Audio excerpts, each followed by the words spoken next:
Hello friends, स्वागत आहे तुमचं सिंपल इंडियन कुकिंगमध्ये। आज आपण बनवणार आहोत शेवग्याच्या शेंगांची भाजी।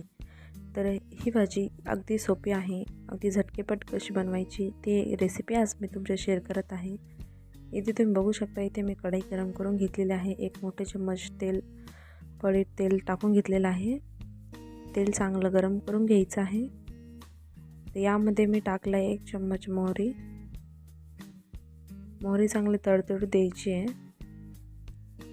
मोहरी तडल्यानंतर त्याच्यामध्ये मी टाकत आहे 1 चम्मच जिरे आणि इथे मी एक मोठ्या साईजचा कांदा बारीक चिरून घेतलेला आहे, तो चांगला परतून घेणार आहे।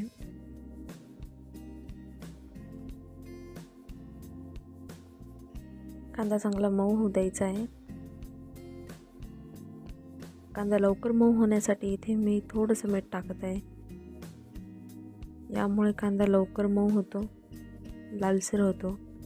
चांगलं एकदा मिक्स करून घ्यायचं आहे। गॅसची फ्लेम मिडियमच ठेवायची आहे, जास्त हाय केलं तर कांदा जळण्याची शक्यता असते। आणि इथे मी टोमॅटो बारीक चिरून घेतलेला आहे, तो देखील आपल्याला चांगला मऊ होऊ द्यायचा आहे।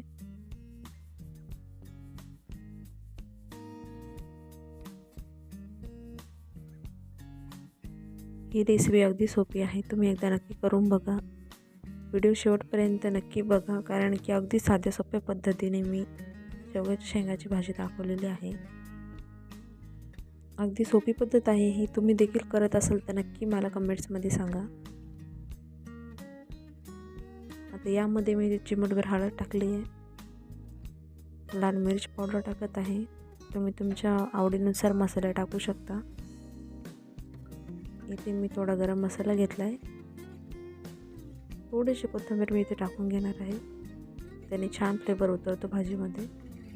चांगलं एकदा मिक्स करून घ्यायचं आहे।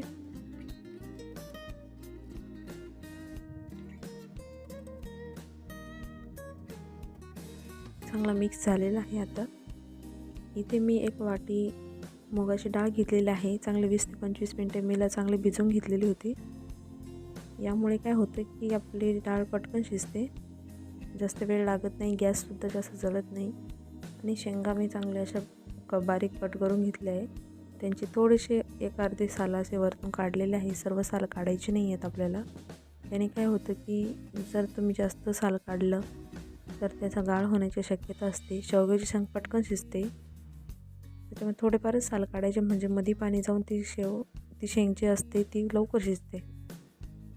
आता यामध्ये मी पाणी टाकत आहे, गरजेनुसार पाणी टाकायचं आहे। तुम्हाला किती पातळ भाजी ठेवायची आहे त्यानुसार पाणी टाका।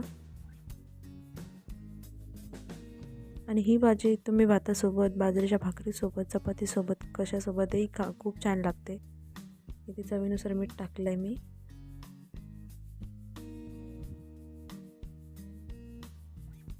आता याला मीडियम फ्लेमवरती छान आपल्याला शिजू द्यायचं आहे।